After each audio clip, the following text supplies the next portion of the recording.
Good Oh, morning, girls. good morning. Morning. I don't know about you, but this is the kind of morning where I need like an intravenous coffee line right now. On it. I've had a Yeah. heck of a night. How are you Good. guys? Good. Good. Yeah. Yeah. I need my dark roast Starbucks today, but I have instant, so it's not quite the same, but oh well. Yeah, I Okay. like your face, Louise. Bleh. Like I Doesn't know. sound I great. know. bleh. It Yeah. doesn't. It doesn't. It's not. Oh well, if it wakes you up, I guess it does the job. Well, we'll find out if I start Yes, nodding off. exactly. The We'll proof. find. The Yeah. proof is in the pudding. Yeah. Yeah. We have an interesting show today. We Monday morning motivation is usually very light. The last few weeks we've had tackled really interesting subjects and not so light, but they No. needed to be talked about, Yeah. and they're interesting subjects. And hopefully today it will motivate people to do something about healthcare, because we're going to be talking about healthcare, and we're going to be talking to Elaine McDonald and Louise Longto from the Cornwall Health Coalition. Hi, good morning, ladies. Good Good morning. morning. How are you today? You need coffee too? Oh, yes, I've had my shot. Shot. Me too. Oh, mine's right here. Um, okay, so the Cornwall Health Coalition, for people who are watching right now and don't know what it is, what is it exactly? Mhm. Well, I just before I answer that, and I'll share my time with Louise to answer that because the coalition is such a broad network of people who come together from all over the place. You know, we're not one easily defined group. But before I say anything more about that, I want to say thank you, Julia and Melise and Louise, for this opportunity to speak to the general public. You know, you mentioned in your introduction that people should do something. I think so many people are so utterly discouraged after the months of COVID, which of course was not the fault of the health system, but the health system response to COVID, necessarily keeping people away from care centers that they would ordinarily go to. Like so many things came together to create kind of a perfect storm to make people simply discouraged. And when people get discouraged, they think that the system is so big that they have no power to affect change in it. But opportunities like this that you're providing us to speak to people, I hope will help fuel people's confidence in the fact that every individual has the ability to affect the way our governments operate. And I thank you for that. Oh, you're very So, welcome. yeah, I guess it's that same conviction that led to the creation of the Health Coalition over 30 years ago, when a whole lot of people who treasured, obviously, the public healthcare system felt that the system was in jeopardy. And it's simply in jeopardy, not because of ill will or evil intentions on the part of anybody. It's simply that I think in North America and in the whole Western world, we revere money making. And I think we put the opportunity to make money and the ability to make money, you know, we consider that kind of a special class of effective living. And we admire millionaires and billionaires, for example.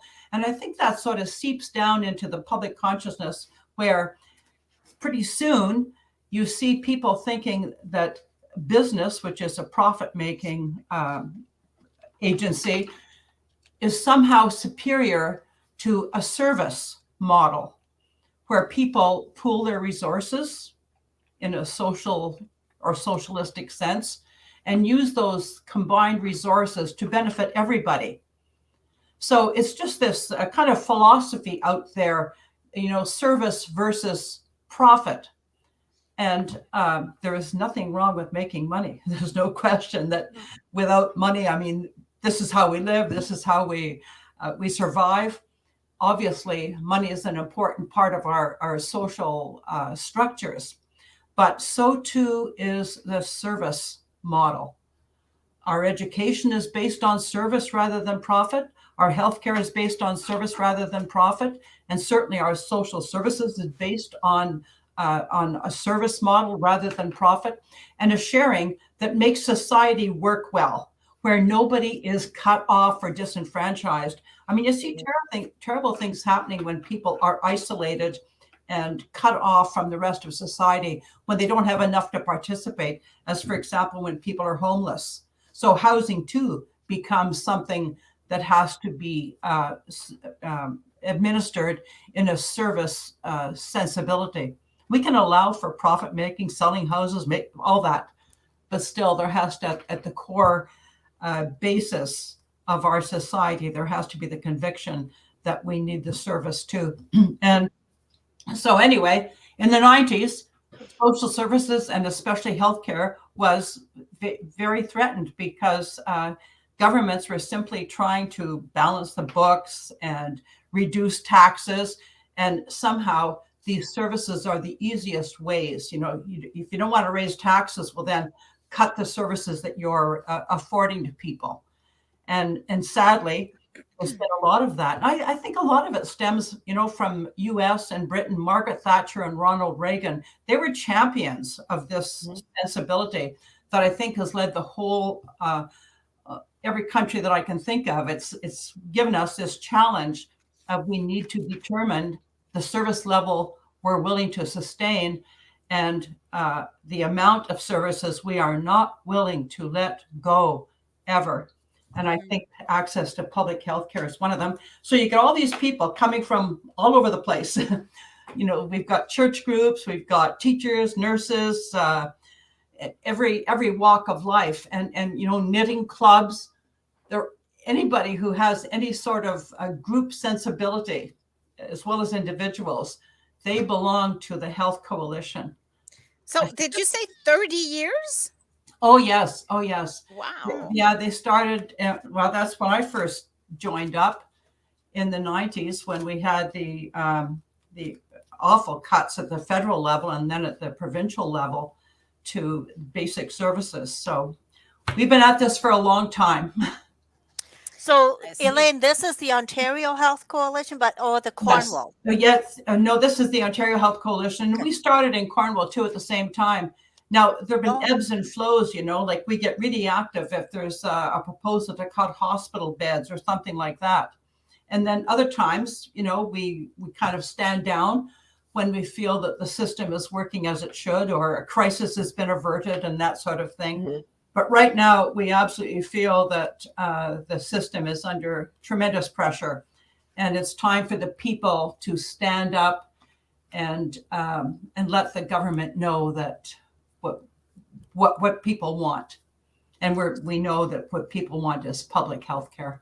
So again, for those who are watching who don't necessarily know what the issue at hand is, because I find that one of the problems is that this is happening very quietly in Ontario, and we don't necessarily know that it's happening. Like a lot of people, if I would be curious to go on the streets and do a social experiment and ask people what, you know, if they know that something is happening to their healthcare, and I bet you anything that most of them don't know that this is happening. So what's the issue at hand?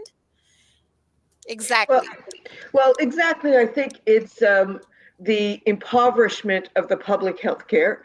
You know, the governments have, you know, defunded a lot of healthcare services and a lot of healthcare institutions. And their solution to it is to provide private companies with money, more money than they're putting into the public healthcare, in order to what they call reduce wait times, which is a false notion. But in the short run, you know, maybe it will reduce, you know, for the, I don't know, 1,000 people that will do in the short run. But in the long run, it will continue to take staffing away from the public system, which now our healthcare providers are in short demand, you know, are in demand everywhere. And there's a big shortage of them, mainly because of government austerity projects and bills that have reduced wages and working conditions and staffing levels. So the government, on one hand, is impoverishing the public system. So people will say, oh, I can't see a doctor, I don't have a general practitioner, I can't get my surgery, those kinds of things that we're all familiar with. And then on the other hand, these companies will come in and say, well, we can do your surgery in 2 months. And ostensibly, it won't cost you anything more than your health care card. But we all know that companies are there for a profit. And the standard profit for these kinds of healthcare facilities is 20%. So in the long run, these companies have to get that at least 20% from somewhere. And they're going to get it from upselling. It's just like when you go to buy a car and maybe you want, You want the you extended want a warranty? Chevrolet, and they're saying, oh, you really need a Lexus. Yeah. So that's the kind of thing these companies are going to do. They're going to upsell you. It's happening now with cataract surgery, right? The doctors are saying, the clinics are saying, well, the standard lens that the government provides are not good enough. You need these wonderful extra lenses that cost $1,200 more. And really, do they provide much value for the $1,200? And how can two little pieces of plastic be worth $1,200? Yep. That's just, yes, I know, I see Louise. Louise is trying to get in there. No, I'm not trying to get Okay. in. I'm just adding So comic those relief. are- But those are the kinds of things that are happening and will happen more and more. People, and I can't blame people if they're in a lot of pain, if they need hip replacements, and the clinic says, well, instead of waiting 2 years, you can come to my clinic and we'll do it, in 2 weeks. People are human and they need relief from their pain. So I understand all of that, but that will just compound the problem for every other citizen and your family as well.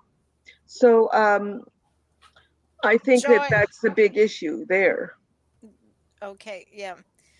Thank you. Joy is asking, would you say that our marginalized citizens will be once again those who will suffer even further?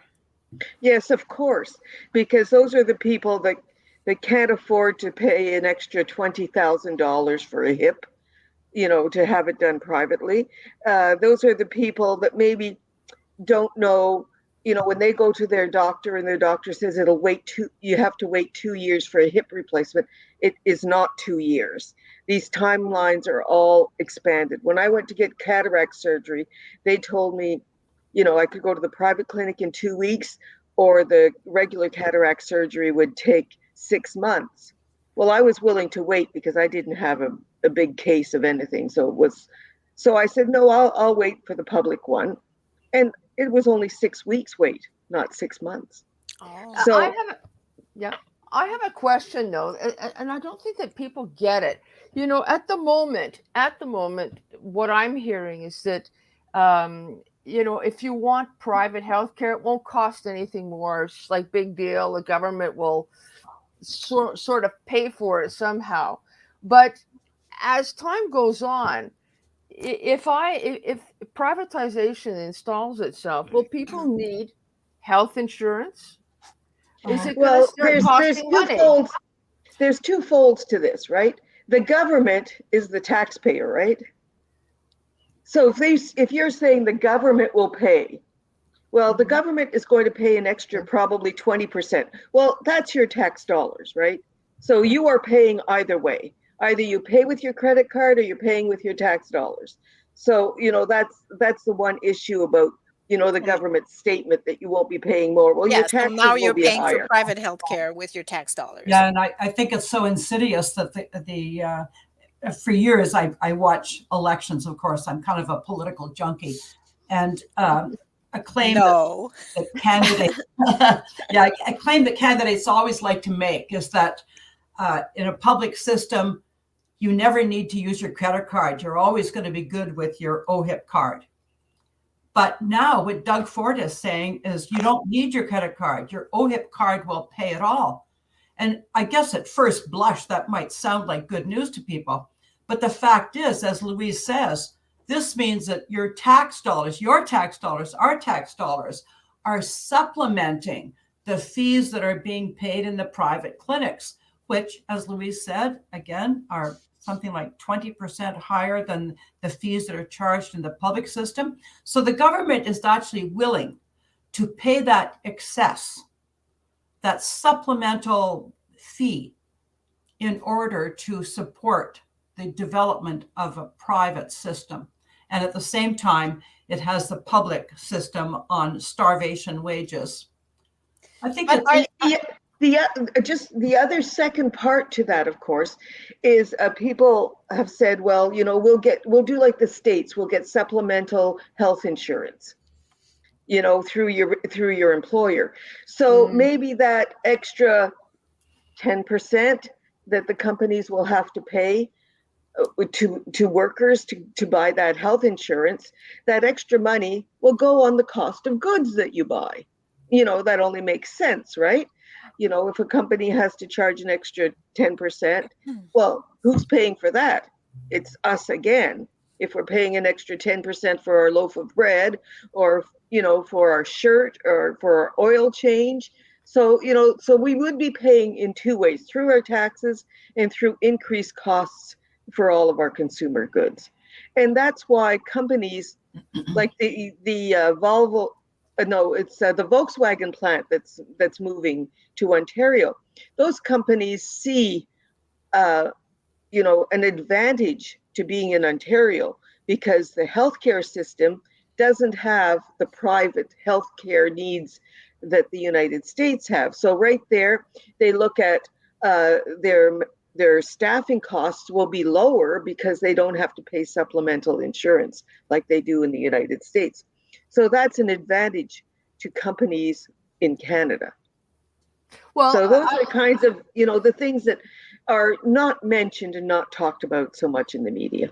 I was looking for people to talk to, Americans, and I was up on Twitter, and I ended up having a Twitter conversation with an author by the name of Dan Monroe, who wrote something called Casino Healthcare. And I bought the book and I read it. And people here have no concept of how complicated healthcare is in the US. And in fact, they're the only industrialized country that doesn't have public health care, at least not the way that most do. And they also have the poorest health outcomes of any industrialized country.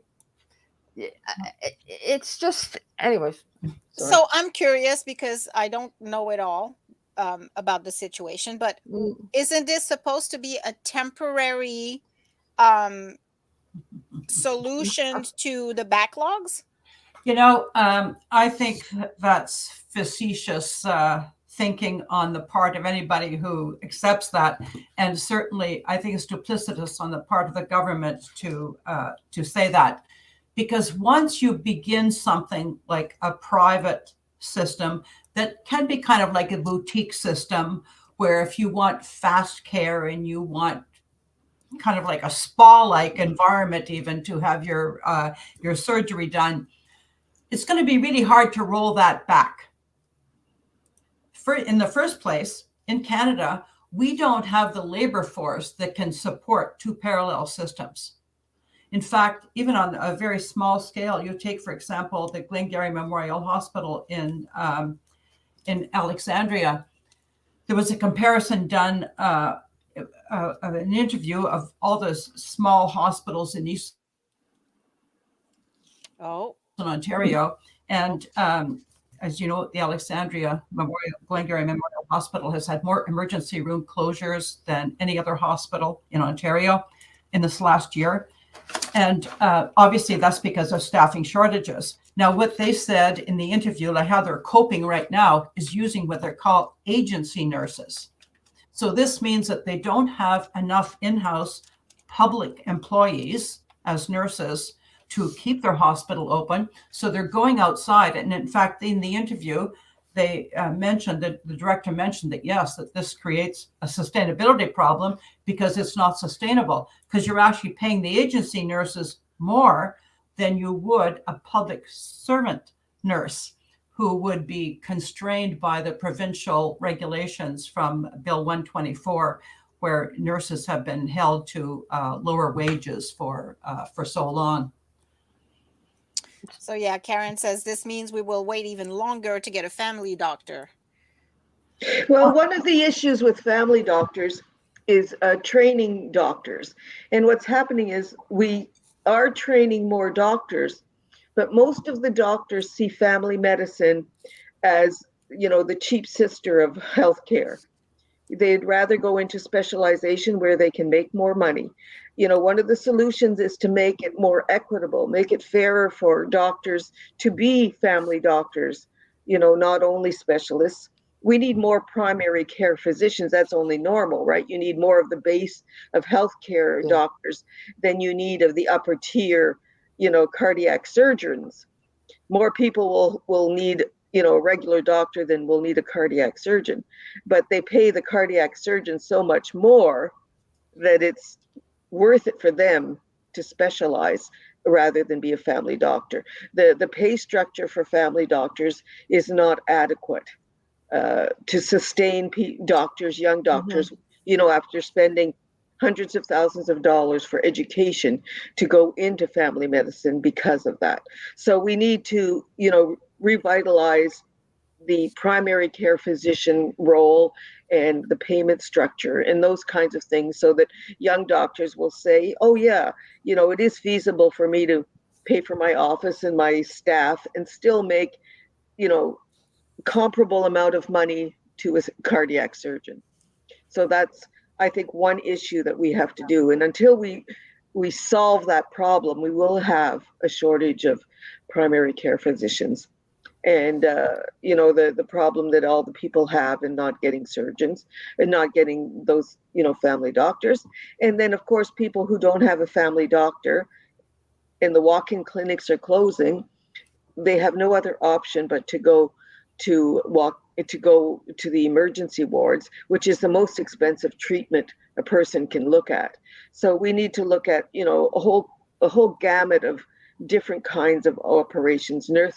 Nurse practitioners working alongside, a family doctor, those kinds of things that we could look at. There needs to be, some more creative thinking, but the creative thinking that we need is not a for-profit system. It's a system that we reorganize the funds that we have, invest in the workers that work in that system so that they want to stay there and that they're happy. If you can befriend a doctor and have a heart-to-heart about how OHIP pays them, it is shocking to see. Wow. Yeah, I know I've been on the list. Like my kids, my family doctor, like many have, they not mine, but yes, mine, and the kids moved away after being here for like 3 years, I think, and then they disappeared. So my kids have been. I was lucky enough and fortunate enough to follow my doctor to where he went. He took my case with him, but my kids have been on the list for probably, I want to say, 6 years now to get a family doctor. So there's nothing for them to go to, and we have, like, as we know, we have only one clinic here in Cornwall, so it's a bad situation. I think that and I was going to say it's a stressful situation when you don't have a doctor either, because I lost mine, as Louise did, in December. And we were without a doctor, kind of panicking, like, so if we get sick, then what? Yeah. I was lucky enough to get a call, and I've got a nurse practitioner, but I don't think we've got anybody yet. And it was very, very worrisome because you keep calling and nobody is taking patients. I'm glad you both brought up the question of nurse practitioners, because when my longtime family doctor retired, I was in the same boat, and I waited, I think 2 years applying every time a doctor, there was an announcement, there was a new doctor in town, but I was just at the bottom of everybody's list, it seems. And then the Seaway Valley Clinic opened, and happily, we were early enough registering there that it didn't take long before my husband and I both got calls and we were accepted as patients. So now that's a very successful model, and the nurse practitioner is able to do so much that we count on doctors to do that is really not necessary that we have a doctor to perform certain services. But the government just as it is with the public hospitals, is not funding them to the extent that the public needs, because they will serve that vital need. I mean, they can sort out the training of the doctors and the licensing of doctors at the same time that they are enhancing the system that takes the pressure off the doctors so that doctors can do doctor work. And the clinic with its clinic usually has a number of people in different capacities who can meet most of your medical needs. And they filter your needs, and the point at which you need to see a doctor, you see a doctor, but that's part of the clinic system. And I think that's working so well. And I understand it's working really well too at the clinic, the Francophone clinic and the Tudor Center. So there are solutions to this problem. And I can't help but think that the government is not readily taking us to the most progressive solutions because they're simply trying to create the demand for a private system. I mean, if they starve the public system to the point where it doesn't meet the population's needs, people will be rather desperate. And, you know, it's interesting with the training of doctors, because I'm speaking right now as a City of Cornwall councillor. We have a really generous program. I mean, I think it's generous. I think we all do, although we're questioning that. We'll give a scholarship of $25,000 a year for 4 years to someone who will train as a family physician and then obviously spend X number of years, I think it's maybe 8 years, working in the community. And we're not deluged with applications for that money. In fact, there have been very few over the years who have applied for it and received it. And we don't make it hard to achieve it. So as Louise said, I think the government has to do something to address the inequitable way in which family physicians who carry such a broad burden, the way they're compensated. Interesting comment here. Conspiracy theorists were saying the government used COVID to create the wait lists in order to privatize. Oh, jeez. Well, but I don't know about that, but I will tell you that one of the ultimate authorities to me is the Financial Accountability Office, because, you know, they say in politics, follow the money. Yeah. You follow the money long enough or hard enough, you get pretty close to the answer. So I read the Financial Accountability Office website often. And I was kind of shocked at something I read in the March 23 report, and it had to do with wait times. Now, apparently before COVID, well, not apparently, we all know that even before COVID, there were wait times. But apparently across the province, it was acceptable to have a wait list of 200,000 patients. Wow. That you could, within 6 months, if you had 200,000 on the list, you'd be moving them through to their surgeries. So now that's not unreasonable. But apparently on those lists, there was always something they called the long waiters. And the long waiters apparently total 38,000 for every 200,000 who are on the wait list. You've got this additional 38,000 long waiters. And apparently the province claims it's on track to reduce the surgical wait list back to 200,000 by July of 2024. So the good news is, I mean, and how can this be good news, except that perhaps that means that people get processed through the system within a reasonable amount of time. So they don't ever want to eliminate the wait list. They want to just bring it down to what they consider to be the manageable 200,000. So having just read that recently, I have to think about this, and apparently that's an acceptable objective. But the Financial Accountability Office says with the kind of money they're putting into it, like, because they forecast the government outcomes in relation to the government's expenditures. And this works at all levels of government. You are supposed to be able to know exactly what they're committing financially to achieve certain outcomes. And so the Financial Ability Office, which rates the government's spending plans at every level, is saying they're not going to meet their objectives, even though they're spending a lot of money. they're either not spending it wisely or they're just not spending enough to reach the objectives. So even though by 2024 we may be only have only 200,000 people on the wait list, we're still not going. We're not going to make it, even though that's the stated plan on the part of the government. And those 38,000 long waiters, heaven knows how long they're going to wait. And apparently, this is acceptable. My son had some sort of a birthmark or something on his foot, and it was growing and growing and growing. So I got him to see a doctor who referred him to a dermatologist. Well, I finally got the call 2 weeks ago. I got the call from the dermatology clinic in Ottawa. 2 years later, it's been 2 years we've been waiting. The thing is gone. It's been gone for a while. It's gone. It resolved itself. But if it had like I'm thinking, what if it had been something serious? What if it had been cancer or Yeah. So it's a way too long of a wait list. Yeah. Is moving towards privatization? If they turn around and they say, well, okay, we're going to privatize, but OHIP will pay for it. I mean, does it in fact save money anywhere?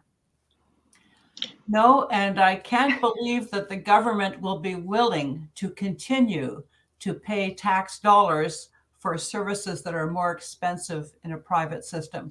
So I can't see them doing that. So then what happens? Well, the unfortunate thing is this: because it's a private clinic, they have the right to confidentiality. Every penny that's spent in a public hospital, you can trace, you can find out where it goes. In a private clinic, you don't have that same right. Mm-hmm. And, we don't have a long experience with private clinics invading the public system in Ontario here. But we've seen at least for a month's worth of work being done at Riverside Hospital, where the hospital, which is not able to keep its operating rooms open on the weekend, actually rents out its space to a private consortium, a corporation or a group of doctors who come in and they perform surgeries, and they're actually paying their nurses more than the hospital regular nurses get. In fact, it's been reported in the Citizen, and I have no reason to doubt it, it's never been challenged, that nurses have been offered $750 a day to work in that private situation. Now, I don't think that's sustainable. But even if it is sustainable, the fact is we don't really have the disclosure on the part of the government. We don't see exactly how much money they're paying the private clinics, because the private clinics' books are closed to all of us. They're private. Yeah. And really, following the LRT debacle of the last, how many years? Is it 5 years or 10 years in Ottawa? The struggle is trying to get it started, and then all the difficulty with the LRT, the inefficiency and the dangers. It has not ever been an open book as to what's been happening there, because a private consortium, for competitive reasons, has a right to keep their books closed. The public does not get to see them. Even if the government pays part of it. No, even if the government pays part of it, you'll only ever know what the government's paying. And ironically, this makes people think the government is really inefficient if things aren't working. But we have no idea what the other half is contributing, what their responsibilities are, what they're paying, and so on. So, I mean, that situation has been in the courts back and forth for years. So isn't it correct to say that there's a danger too, that if the government continues to pay so much money on the private side, it is going to completely destroy our public side as well, because there will not be money anymore. Well, that's right. It's certainly going to strip personnel out of the public side. But the other thing that it will do as well is a lot of our small rural hospitals rely on, the cataract surgeries, the hip replacements, all those kinds of surgeries that they can do in order to get funds for the hospital. And if you take out all of those surgeries from the hospital will not have enough funds to operate its services generally.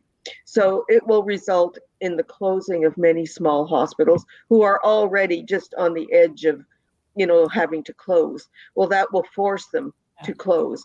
And, look at someone who lives in Alexandria. If you don't have an emergency room in Alexandria, you have to come to Cornwall, which is a 45-minute drive, I think. So you have an emergency and you have to wait 45 minutes. And, it'd be even longer if you're going by ambulance. By the time the ambulance gets to Alexandria and gets you to Cornwall, you're probably dead. Right. Yeah. So it has huge impacts for that emergency critical care for people who live in rural areas. Yeah, and I just want to add too, the Cornwall Community Hospital, by the way, has never had to close its emergency room. Thank heavens. But Not yet. Back to the point that doctors, that private clinics get compensated at a higher rate by the government than the public hospitals do. This isn't because the government is being a Santa Claus and it has a burst of generosity. It's not sustainable. The government is not going to continue to use tax dollars. At some point, in order to get the fees that they require, the private clinics to satisfy their investors, because after all, this is not a care service, it's a business. And to satisfy their investors, they're going to have to reach certain levels. And at that point, obviously, they're going to have to be fees and charges. This has already been seen across the province where there have been private clinics operating.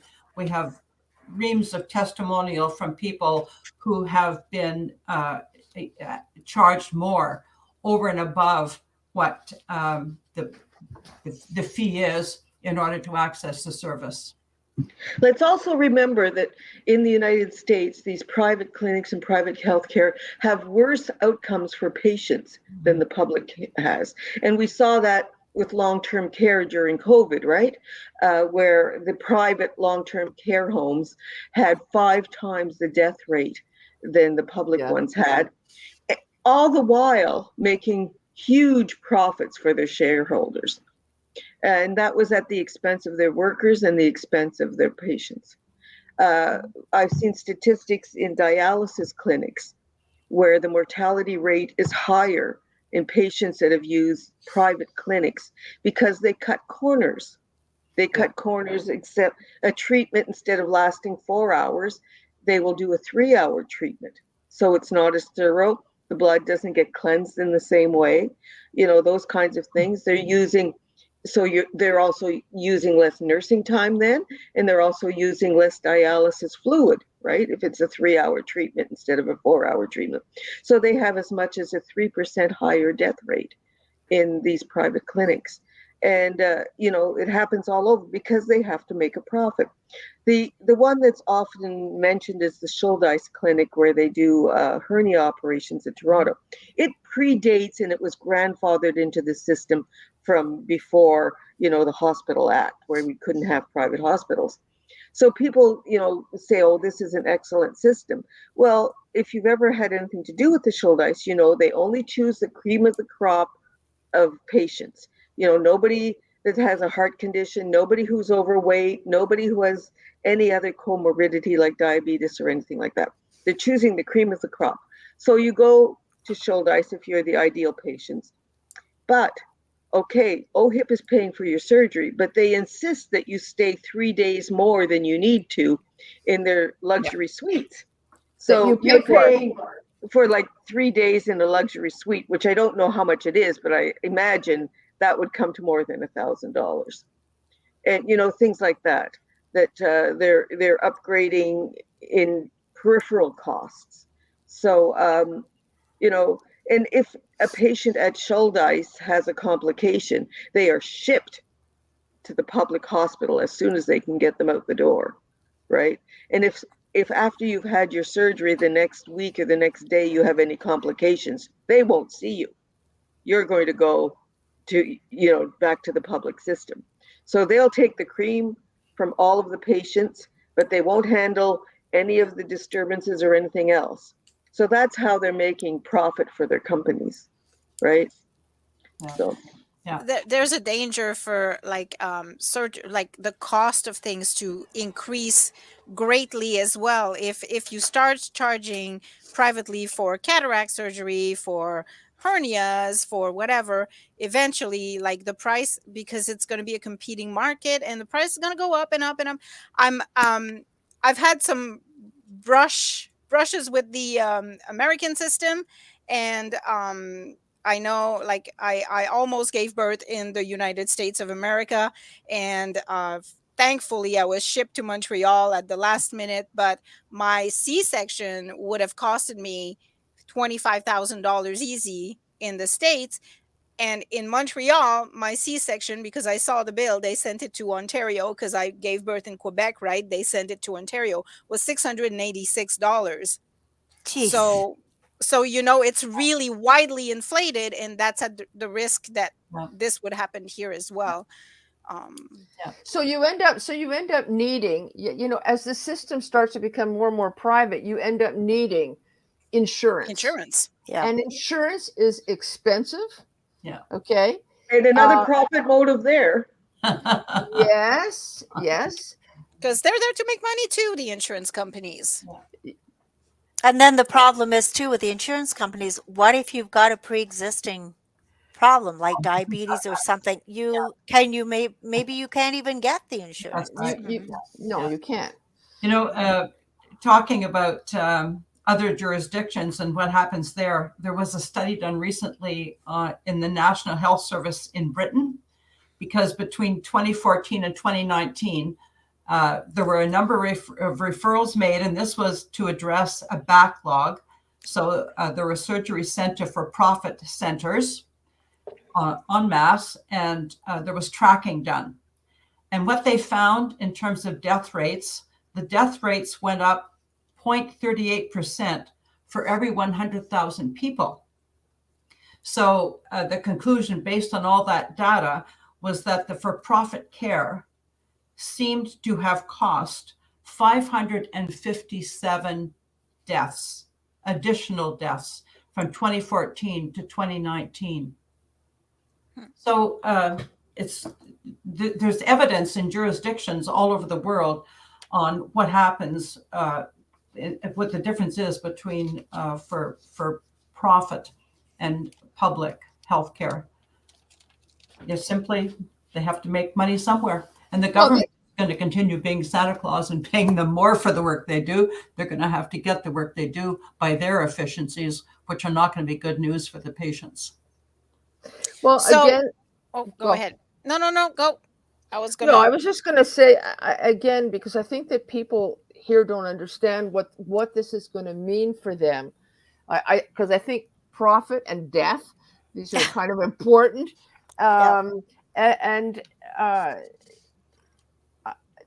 If you end up having to pay, what happens in the US is, you end up paying what you can.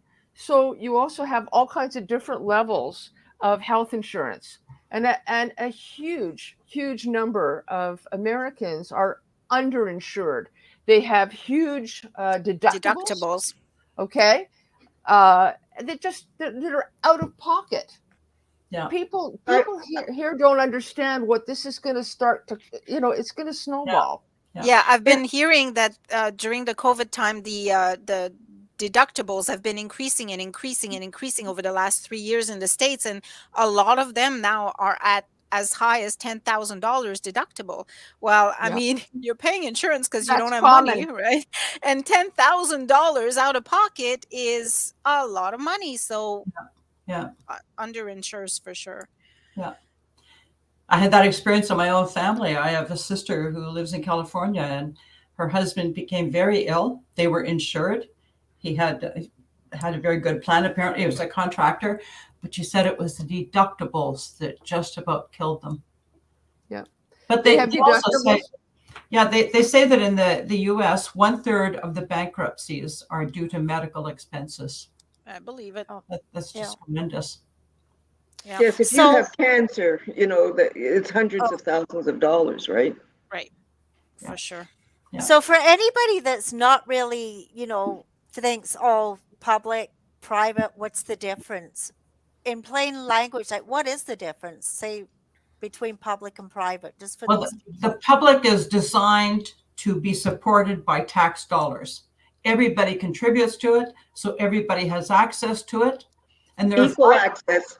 to healthcare. And there are 5 principles of the Canadian Health Act. And frankly, we're falling a little bit short in some of them, like access is one of them. Well, access is something pretty subjective if you have to go to Ottawa to have access. And when there isn't easy transportation, for example, I mean, if whatever treatment you need can't be had at your own local hospital, well, then access becomes kind of subjective. Now it's portable. Now, Julia, you recognize when you gave birth in Quebec, it was billed to OHIP. So that shows that the system is portable. And, offhand, I can't think of the other 3 qualities. Can you think of what they are, Louise? Universality. Every Canadian citizen has a right to public health care.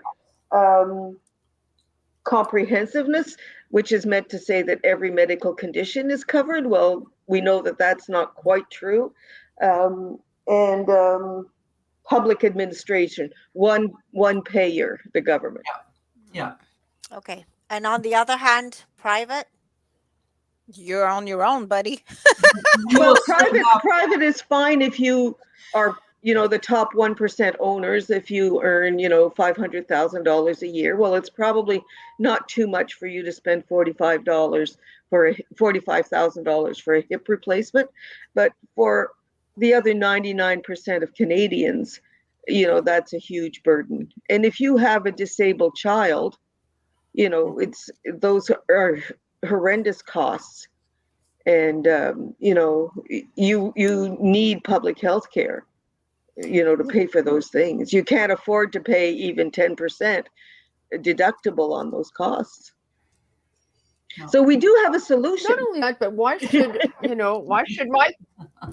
should my child have to wait or get less care because I can't pay for it? I mean, well, it depends on how you're seeing healthcare, right? If you're seeing it as a basic need, then yes, 100% you got. But there's a lot of people that don't see it like that. They see it as a business. Yeah. So, what were you going to say, Louise? Louise was saying there's a solution. Yes, we need to work together as citizens to preserve our health care. And that's where the Ontario Health Coalition and the Cornwall Health Coalition, working with them, have a plan to tell the government, no, this is not okay. This is not what the citizens want. We want public health care to remain. Get rid of the for-profit system. Keep it public. It's a jewel in Canada's crown. That's what people always say, right? Yes. All over the world, it's recognized that public health care is really the most important and the only thing. You can have $1 billion, but if you have liver cancer and you're dying, that $1 billion isn't going to do anything for you. So we're going to hold a citizens referendum throughout Ontario. All of the communities in Ontario, are going to participate in the vote. And it's going to be a simple ballot. Do you want for-profit health care in Ontario? And you're going to hopefully answer no, because most of us think that way. But, some people may answer yes, and they're entitled to their vote as well, in this kind of little d democratic system. So on the 26th and 27th of May, all over Cornwall and the surrounding villages, we're going to hold a public vote, and we're going to have voting stations in all these communities. It's all staffed by volunteers. Elaine and I are volunteers, and every one of the people working with us are volunteers. Thanks, Louise. Yeah. And, and we're going to hold the vote, and we'll count up our votes, and then they're going to be paper ballots. We're going to, on the 31st of May, we're going to bring them to Ottawa, to Toronto, to Queen's Park, all over Ontario. All of the health coalitions are bringing their ballots, and we're going to dump them in Queen's Park and say, listen, we're hoping to have 1 million votes. 1 million people in Ontario want public care, and that's what the government needs to listen to. And I think that will be so overwhelming a vote that the government will have to listen and will have to back off Yeah. the privatization. Surely they'll hit pause when they are faced with that overwhelming response on the part of the population. So, we might not roll back the legislation, but we believe we can certainly stop its implementation. Because this is such a major change to our civic personality, if you will, that this should have been an election issue, so that the people have to think about it and have to decide.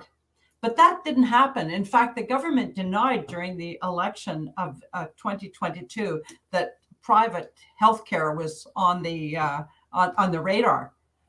Consistently. On the chopping block. Yes. Well, they did that Yeah. there. So there. now, Yep. yeah. So all of a sudden, they've won the election. They have a majority, and so they're bringing it in. It's kind of like bringing it in the back door. I think with the hope that they can just count on people being discouraged and desperate for any kind of medical care, that they will accept this, thinking it's a temporary thing. And then, of course, if it's allowed to develop unchecked over a 4-year period until the next election, when it could become an issue, there's obviously a great advantage to those who want to opt for and impose the private system in the province. So we think that just can't be allowed to happen. This is too big an issue to be decided behind closed doors. This has to become a matter of public debate, where people have to decide and consciously decide and choose what they want. So, yeah, you were reading the bill there with the 5 things that that's describe the Canada Health Act. Right. Yeah. So, but that's Canada, that's federal, right? So, isn't there something that can be done to prevent the Ontario government from privatizing by going through the federal government? Well, it's interesting that the federal government was under tremendous pressure to increase the health spending to the provinces over this last year. I'm sure you heard every premier was saying, bring Trudeau to the table. And we've got to convince them to give us more money. And what the federal government was saying, Jean-Yves Duclos was saying, was that they wanted to see outcomes, and that it wasn't going to be an automatic transfer, because it little benefits the population if Ottawa gives more money for health, and then a province should put the money elsewhere, maybe in rebates to people for their license stickers or whatever it is. The federal government is ultimately the payer, but the province is the administrator of the funding. So there obviously has to be controls over how the money is spent, so that it goes to healthcare. And there's so much, actually, it was something pretty wonderful happened a couple of months ago, when there was a virtual care set up, a telephone service that right from the get-go, you phoned up and you gave your credit card number, and Minister Duclos shut that down. He said he was going to claw back money, excuse me, from any provincial ministry that was going to approve that. And I believe they did. So that got shut down. But, it's always this delicate balance between levels of government. And I'm absolutely sure that the federal government is watching very closely. Well, they're asking for accountability, and this is, and they should. Sure. This is part of why we've had some of the problems that we've had, is that they stopped accountability. Yeah.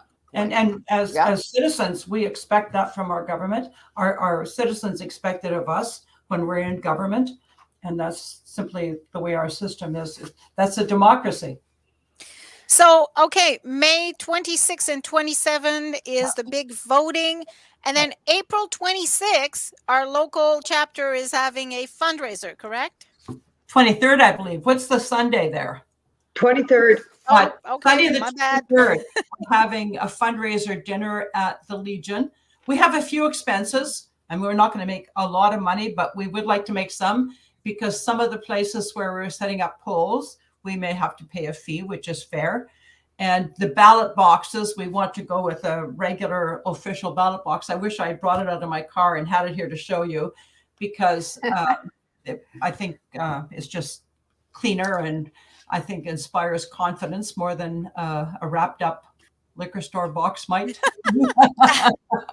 So we have some expenses that we have to cover. So we're having a dinner on the 23rd of April, and you can get tickets by emailing cornwall.health.coalition@gmail.com. And I'm sure if I have 10 to sell, guys. Yep. and I'm sure if you go to our Facebook page, which is Cornwall Health Coalition, the same string of words, that you'll find a reference to the dinner and the email address, likely the cornwall.health.coalition@gmail.com, and you can get tickets for the dinner. And tickets are selling well. We're happy about that. And How much are they? they're $30. Okay. Yeah, And it's the important world's question. famous Thanks for Legion. asking. And World famous chicken dinner. oh at yeah, the oh, Legion. yeah. Marvin's famous chicken dinner. Oh, I and have believe I was going to say, believe me, you're going to get your money's worth for $30. Yes. Oh, yeah. Jeez, And for it's sure. delicious. I have a question. What can people do apart from showing up for the vote, which we hope will happen in droves? Yeah. What else? What else do you need? Well, I want We to have, oh, I want to interject first and say, go and join the Cornwall Health Coalition group on Facebook. That's your first line of communication. Good. Join the group if you're interested in Yeah. seeing what's going on, and you'll be kept abreast of everything. Go ahead, ladies. we also have beautiful lawn signs coming to show Right. people in your neighborhood and to alert people to what's happening about the vote.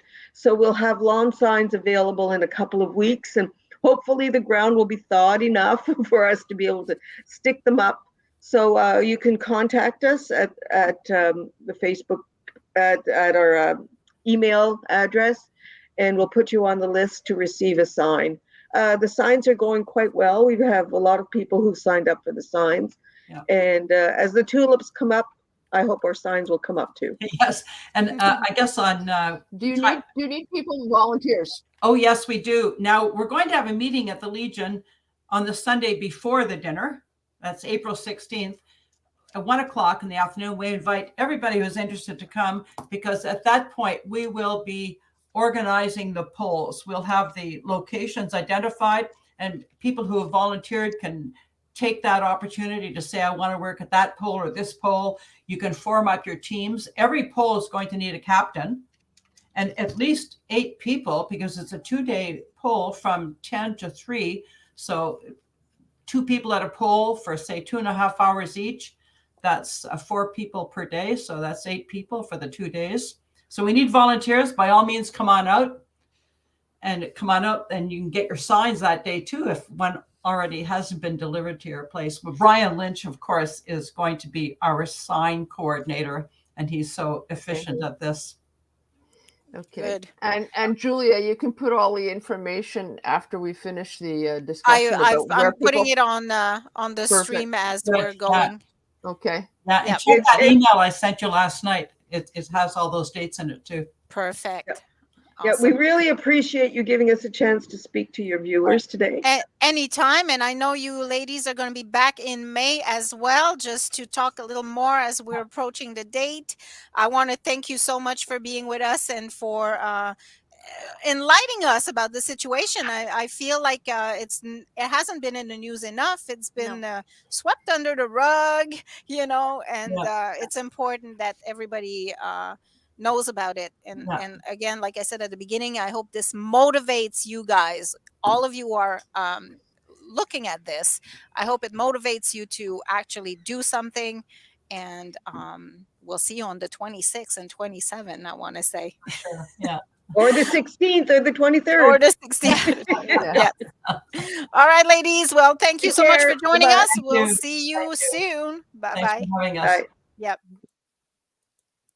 All right. Well, that was so interesting. Jeez, yeah. Joy says silence is not golden. Ain't that the truth? Totally agree. Mhm. Yeah, Yeah. like say the problem is people are not aware of what it means, because, and you're right, Julia, if we went and took a kind of walked around and asked people, we would get some pretty Yeah. blank faces. Or they're just going to say, well, nothing's going to change. OHIP's going to pay for it all anyway. Right. But Like it won't. It won't. they're not aware that the situation is actually happening. So Well, anyways. it's going to change, and as it changes, what OHIP does is going to also change. They're going to have to. There's no reason why OHIP would pay more than they're paying now. I mean, they're saying that they can't pay or they don't want to pay right now. Imagine what it's like when Yeah. you end up with, you know, Private 20 or drives. 30 or 40% more cost added on. It won't Yeah. work. Insane. Well, anyways, that's it for us for today, ladies. I hope you enjoyed the show. We'll see you next week. What do we have next week, Mylise? I'm just going to put a quick plug in for our new little site, Oh yes, our new little publication that I'm so excited. people may not know about this, but we're going to be doing the Seekers Snippet edition. It's going to be coming out on the 18th of April, and it's going to be full of classifieds. We're kind of going back to our roots, right, Julia? We Mhm. started off as classifieds, was going to have little snippets of info, yard sales, classifieds, all kinds of little contests. This is kind of a mock-up of what we're looking at. So we are selling for that right now. And the deadline to get into that, I believe, is what, Julia? 7th Which is like in a matter of Friday. days. Yeah. Yeah, yeah. And then our regular Seeker is going to be coming out as well. So people are always saying they cannot find us. Where can they see us? Well, they're going to see us all over the place, because in Mhm. 2 weeks we're going to have the snippets, and then we're going to 2 weeks later the big edition's going to come out. And it's always going to be like that. And the April edition should be in today or tomorrow. So look for your April issue. And the May issue is the gardening issue. So just a little plug. 22nd of April is the deadline for that. So we're working on the gardening issue right now too. Perfect. All right, guys. Thank you so much for joining us today. We'll see you next week. Have yourself a wonderful day. And a super duper week. Bye for now. Bye.